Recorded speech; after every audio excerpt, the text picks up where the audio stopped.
Hi everyone, it's me again. I'm very sorry for the delay. I know I was supposed to have reviewed the chapters for My Hero Academia and Black Clover. Also, Children X already released the second chapter for the series. Also, I haven't reacted to the episode of My Hero Academia. I'm sorry for those delays. I had like a little accident on Friday where I tripped and like really did a number on my knee, and I just couldn't really walk or put any pressure on it. And then I just couldn't do it on Sunday either because I had to go to work, and even today it's Tuesday, I still have to go to work. So I'm sorry for the delay. For this week, I'll try to be a little bit more organized while doing this. I mean, I'm still kind of new to doing this. I try to keep it as organized as possible. We'll have organization, but this week it just got out of hand, so I'm very sorry about that. But I'm okay with my knee because walk is just very bruised up. It still hurts a little bit, but it's way better than it was a couple of days ago. But anyway, let's review this chapter for My Hero Academia because I've been expecting this one. As you know, on the last chapter for My Hero Academia, Class 1A finally found Deku, and they decided that they're not gonna let him go because after seeing him all dirty, racked up, they're just not gonna let him go. Especially after Bakugo realized that Deku and All Might are together, and it's not a very good idea since you know All Might and Deku are like literally like one of the same, and they both have like that dangerous mentality that they have to do this alone. And as you can see, Deku has adopted that motto from All Might back in his old days, and we're just seeing how dangerous this mentality has been on Deku, and we've seen it throughout every single chapter.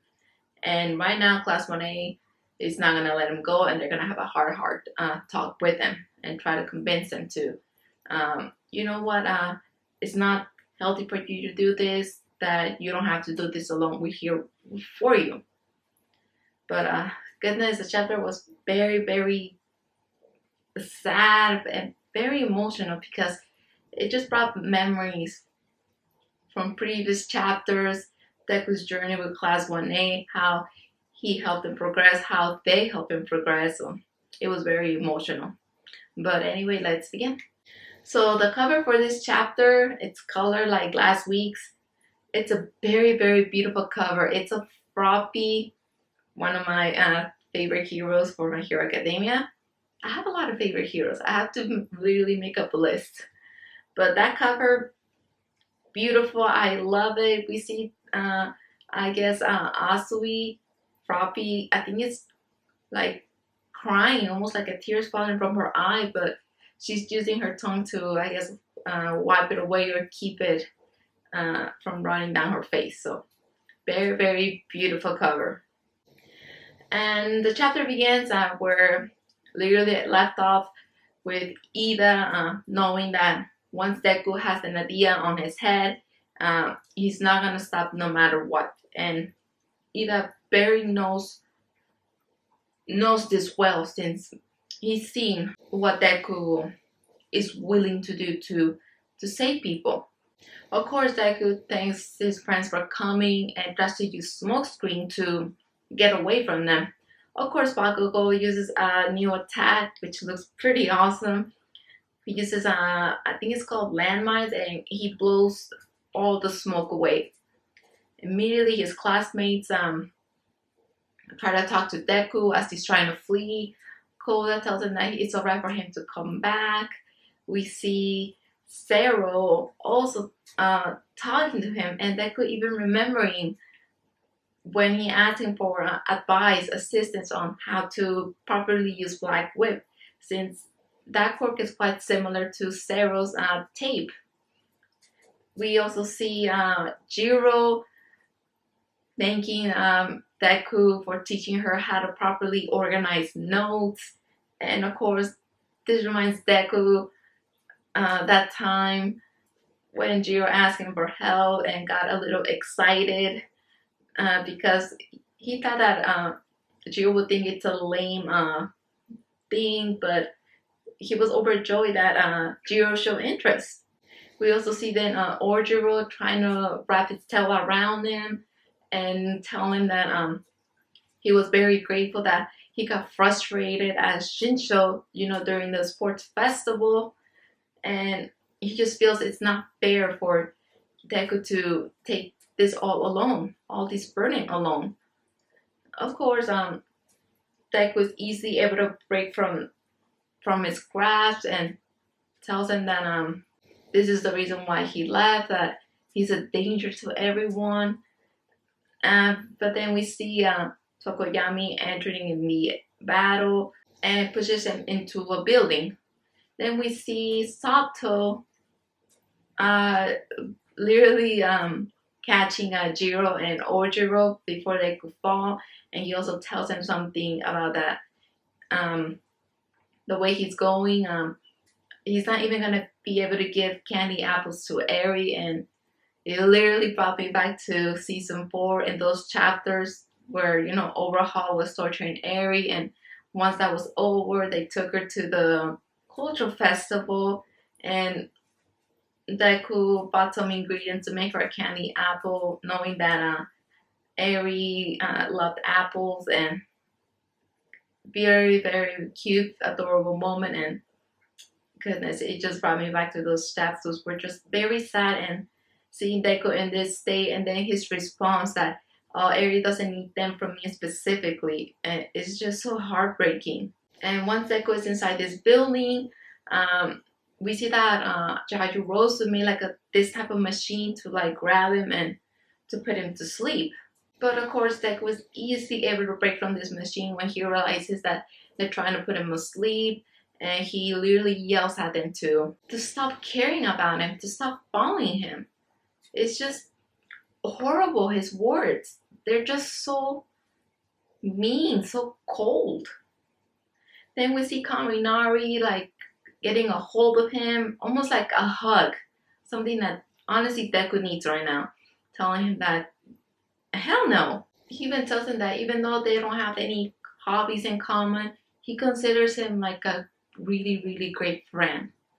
Then we see Shoji wrapping his arms with some type of tape that Yajirozu made, and he reminds him during the training camp they team up together. Oma wasn't even scary anymore, and goodness, once again that brought me back to that season, and seeing how Deku really all broken up, his arms were broken. He was able to lead his friends to try to rescue Tokoyami and Bakugo. Then we see Tokoyami do a new move called Ragnarok Womb, and telling him that he got this idea from Midoriya during the sports festival when he, I guess, convinced him that to use Dark Shadow's offensive power as defensive.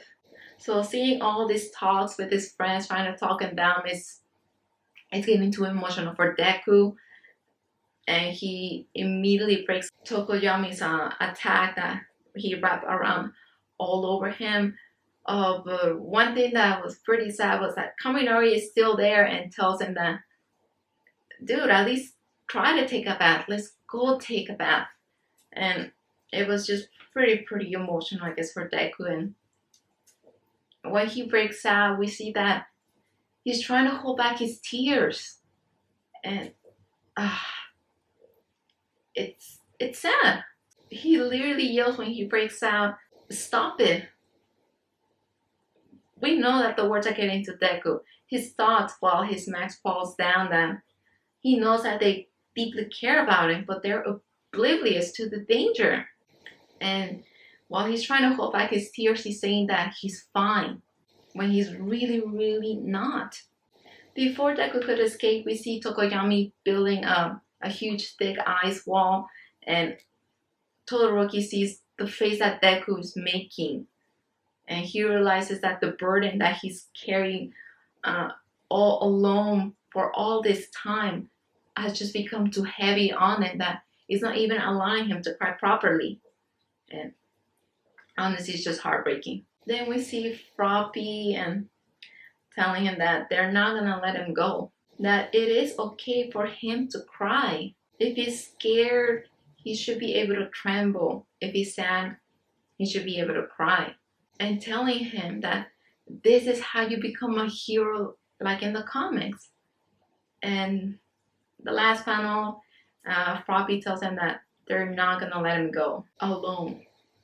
And this is how the chapter ends, and it was a very emotional chapter because we see that the last chapters for My Hero Academia have been just so depressing, and we're seeing the toll of having One for All has been a very, very heavy burden on Deku because he's trying to do this alone. We saw that he dumped All Might after seeing how Lady Nagin was treated, and just like we just couldn't take it anymore, that if All Might sticks around me, the same thing is gonna happen to him like it did with Lady Nagin. Right now, Deku is just so traumatized. We see that he's getting flashbacks from during the war arc, and we're seeing that the toll it has been taken on him. I mean, he's unable to cry. He's trying to keep himself from feeling those emotions. I mean, this chapter has just been just very heartbreaking. We've seen the toll, the heavy toll, One for All has been having on Deku. I mean, we've seen it on all the chapters. You know, when we saw Deku team up with All Might, Hogs, Genius, Endeavor, we thought, okay, Deku's gonna be fine. He's gonna be safe.